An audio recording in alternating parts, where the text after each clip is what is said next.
Hello students, कल हमने last में क्या किया था? डी पॉलीगेनिक फॉर्मूला और ये प्रूव कर दिया था।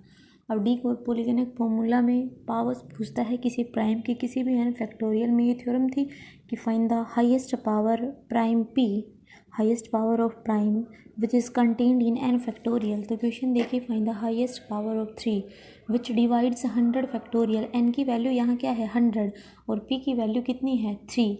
उसके बाद डी पॉलीगेनिक फॉर्मूला का रिजल्ट था n/p का ग्रेटेस्ट इंटीजर, n/p स्क्वायर का ग्रेटेस्ट इंटीजर, n/p क्यूब का ग्रेटेस्ट इंटीजर, एन इसी तरह ये चलता जाएगा। फर्स्ट ऑफ ऑल n/p का ग्रेटेस्ट इंटीजर 100/3 33 पॉइंट समथिंग आएगा, तो 33 पॉइंट समथिंग की ग्रेटेस्ट इंटीजर वैल्यू 33 होगी। उसके बाद n/p स्क्वायर, अब n/p की वैल्यू यहाँ 33 पॉइंट कुछ आई है तो 33 ले लो और एक बार उसको फिर जैसे n/p है उसको फिर से डिवाइड कर देंगे तो ये n/p स्क्वायर बन जाएगा। तो वही बात है कि n/p यहाँ 33 आया तो एक बार फिर से 3 से डिवाइड कर दो। 11 का greatest integer 11। n/p cube, n/p square 11 है इंटीजर वैल्यू 11 बटे फिर से एक बार p से डिवाइड कर दो। 3 के समथिंग कुछ आता है greatest integer value 3। n/p4, n/p4 n यहाँ पे 3 है इंटीजर वैल्यू, वही p के प्राइम से डिवाइड कर दो 1।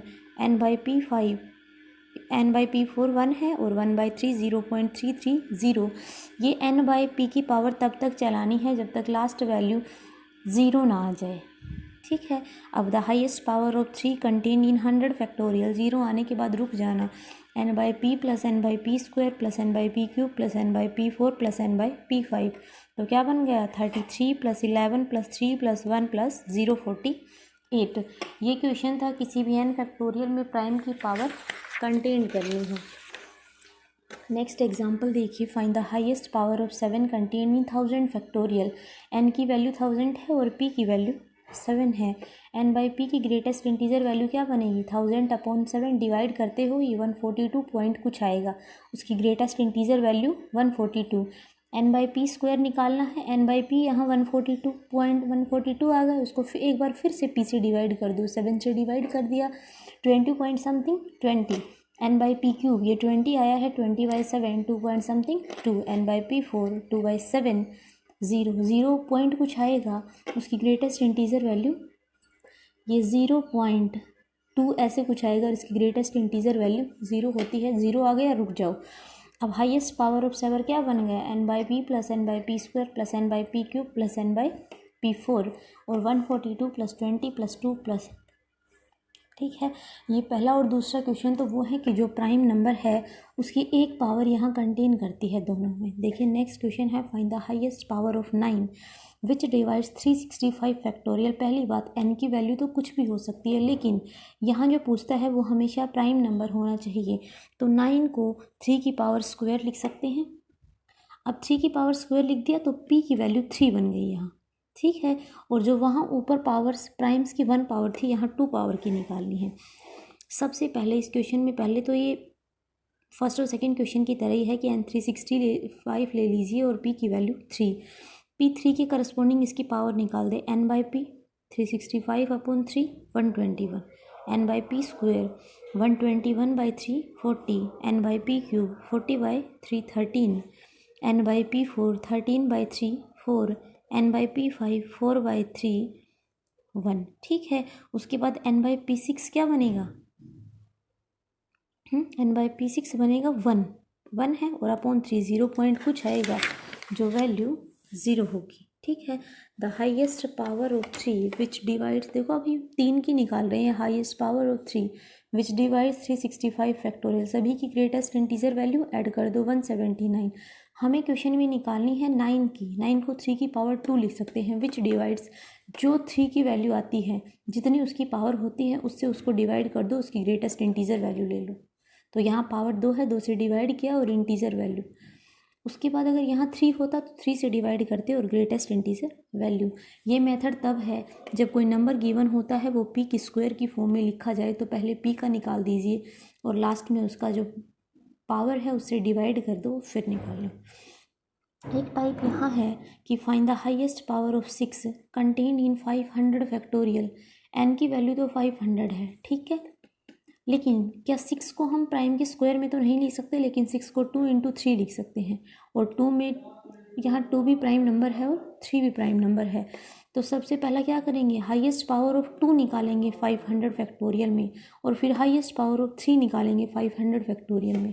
तो the highest power of 2 in 500 factorial क्या बनेगा, 500 सीधा करता है अब यहाँ 500 upon 2, 500 upon 2 square, 500 upon 2 cube, 2 4 2 5 2 6 2 7 2 8 2 9 तब तक करेंगे जब तक लास्ट वैल्यू ज़ीरो नहीं आ जाती, और लास्ट में अब ये ज़ीरो आ जाएगी। 2 की पावर 10 करोगे तो कोई फ़ायदा नहीं है।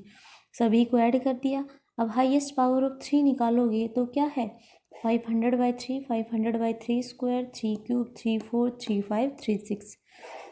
जब कोई नंबर दो प्राइम के प्रोडक्ट में लिखा जाता है तो दोनों की अलग अलग पावर निकाल दो, फिर 6 की पूछी है तो दोनों की मिनिमम वैल्यू ले लो, वही 6 की पावर बन जाएगी 500 फैक्टोरियल में 247। ठीक है,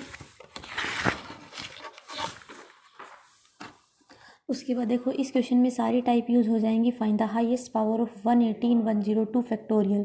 102 को फैक्टर्स में ब्रेक करते हो तो 2 की पावर 2, 3 की पावर 2, 5 की पावर 1। सबसे पहली बात, हमें पहले इसका और इसका तीनों अलग अलग काम है। इसको निकालने के लिए पहले 2 की पावर निकालेंगे, फिर 2 की पावर 2 निकलेगी, 3 की पावर निकालेंगे, फिर 3 की पावर 2 निकलेगी, और 5 की पावर निकाल highest power of 2 in 102 factorial. 102 अब n/p plus n/p square, n/p cube, n/p4, n/p5, n/p6, n/p7। चलते चलते अब ये 2 की आई है, 2 की पावर 2 की चाहिए, तो जो n की 2 की आई है उसमें पावर से डिवाइड कर दोगे और ग्रेटेस्ट इंटीजर वैल्यू हो गई, तो ये 2 की पावर 2 की आ गई। 3 की निकालेंगे, n/p, n/p square, n/p cube, n/p4, n/49 आ गई। 3 की पावर 2 को चाहिए, तो जो 3 की आई है उसको 2 से डिवाइड कर दो और ग्रेटेस्ट इंटीजर वैल्यू लिख लो। नेक्स्ट 5 की निकालनी है, तो n/p, n/p square, n/p cube 24। अब सभी की अलग अलग निकाल ली, और जब प्रोडक्ट में है तो सभी की मिनिमम वैल्यू, तीनों की जो मिनिमम वैल्यू होगी वही 180 की हाईएस्ट पावर होगी। ठीक है, उसके बाद है next question, find the number of zeros at the right end of 11 factorial when written in ordinary decimal notation without factorial sign। ये कह रहा है कि नंबर ऑफ ज़ीरोज़ 100 फैक्टोरियल के राइट में कितने नंबर ऑफ ज़ीरोज़ होंगे। First of all, number of zeros 100 factorial में निकालने का मतलब है हमें हाईएस्ट पावर ऑफ 10 निकालना है, क्योंकि 10 की जितनी मैक्सिमम पावर होगी उतने ही लास्ट में ज़ीरो आएंगे। तो यहाँ पे इसमें लिख नहीं रखा किसकी निकालनी है, खुद को अंडरस्टैंडिंग है ये कि जब ये लास्ट में ज़ीरो पूछता है इसका मतलब ये 10 की मैक्सिमम पावर पूछ रहा है। तो 10 को ब्रेक करते हो तो 2 इंटू 5 लिख सकते हो। 2 की निकालोगे 11 फैक्टोरियल में n/p, n/p square, n/p cube, n/p4, और 5 की निकालोगे, दोनों की जो मिनिमम वैल्यू होगी वो नंबर ऑफ ज़ीरोज़ होंगी 11 फैक्टोरियल के एंड में। ठीक है, क्वेश्चंस तो इतने थे। इसके बाद नेक्स्ट है prove that 2n factorial upon n factorial का स्क्वायर इज़ इवन। हमें प्रूव करना है कि ये नंबर इवन होगा where n is a natural number. We have 2n factorial equal upon n factorial का स्क्वायर। इसको लिख सकते हो n factorial into n factorial, 2n factorial upon n factorial. n factorial को 2n माइनस n का factorial लिख सकते हो। और क्या ये वैल्यू 2n cn के बराबर है, क्योंकि कोई भी NCR क्या होता है, n factorial upon r factorial into n minus r factorial. तो ये 2n cn। और मैंने फर्स्ट चैप्टर आपको पढ़ाया था शुरू में ही, एक कोरोलरी थी या रिमार्क था कि NCR एक इंटीजर वैल्यू होती है, ध्यान हो तो बताया था कि NCR की जो वैल्यू होगी या जो बाइनोमियल कोफिशिएंट होते हैं वो इंटीजर वैल्यू होगी। तो वही लाइन यहाँ लिख दी कि we know that binomial coefficient is an integer. अगर हर बाइनोमियल कोफिशिएंट इंटीजर होता है, इसका मतलब जो ये 2n cn है ये इंटीजर होगा। ये किसके बराबर है, इसके, तो ये वैल्यू भी इंटीजर वैल्यू आ गई। तो यही लिखा है कि 2n फैक्टोरियल अपॉन ये इंटीजर वैल्यू है for all n belongs to n। हमें प्रूव करना है कि ये जो नंबर है ये इवन होगा। इवन ये नंबर है ये इवन होगा, तो हमने इस नंबर को fn डिनोट कर दिया। अब हमें दिखाना है कि इस नंबर को इवन दिखाने के लिए हम principle of mathematical induction PMI का यूज़ करेंगे।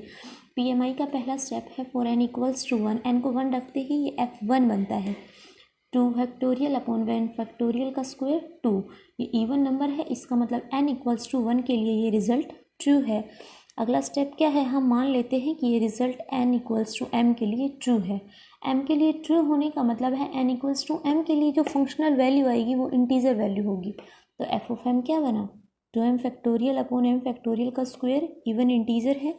अगर ये इवन इंटीजर है तो ये वैल्यू हमेशा 2 के किसी मल्टीपल के बराबर होगी, ये हमने डिनोट कर दिया। अब मान लिया, अब नेक्स्ट स्टेप PMI का है कि हमें ये रिजल्ट प्रूव करना है n equals to m plus 1 के लिए। तो n की जगह m प्लस 1 रखोगे तो फंक्शन में क्या है 2n, तो n की जगह m प्लस 1 पूरे का फैक्टोरियल, n की जगह m प्लस 1 फैक्टोरियल का स्क्वायर। ऊपर वाली ब्रैकेट खोलते हो ये 2m प्लस 2 बनेगा फैक्टोरियल और नीचे m प्लस 1 फैक्टोरियल का स्क्वायर। 2m प्लस 2 फैक्टोरियल को खोलोगे 2m प्लस 2 आएगा, अगली टर्म एक घटेगी, उससे अगली टर्म एक घटेगी और factorial upon m plus 1 factorial को खोलते हो तो ये बराबर होता है m plus 1 into m factorial.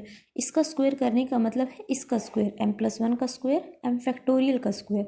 उसके बाद यहाँ से 2 कॉमन निकाल लिया, 2 m प्लस 1 बचेगा, 2m प्लस 1 सेम, ऊपर same m plus 1 square m factorial square. अब देखिए एक m प्लस 1 है और यहाँ 2 पावर है, एक कट जाएगी तो 2 into 2m plus 1 upon n plus 1। और जो हमने ये मैंने सर्कल मार दिया, f ऑफ m की वैल्यू है जो हमने एज्यूम किया है ये 2k के बराबर है, ये वैल्यू सब्सटीट्यूट कर दी। इस इक्वेशन में 2 बाहर निकाल लो, 2 इंटू कुछ भी आता है, इसका मतलब ये इवन इंटीजर है। तो हमने n equals to m plus 1 के लिए भी ट्रू कर दिया कि ये इवन नंबर है। जब 1 के लिए है, m के लिए है, m प्लस 1 के लिए है, इसका मतलब हर नेचुरल नंबर के लिए by principle of mathematical state induction ये जो फंक्शन है ये इवन इंटीजर है, तो वही है hence by PMI this is even.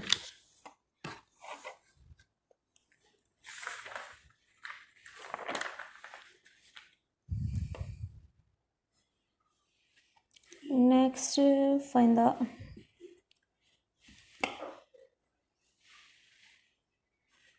चलो इतना कर लेना और फिर कल करते हैं।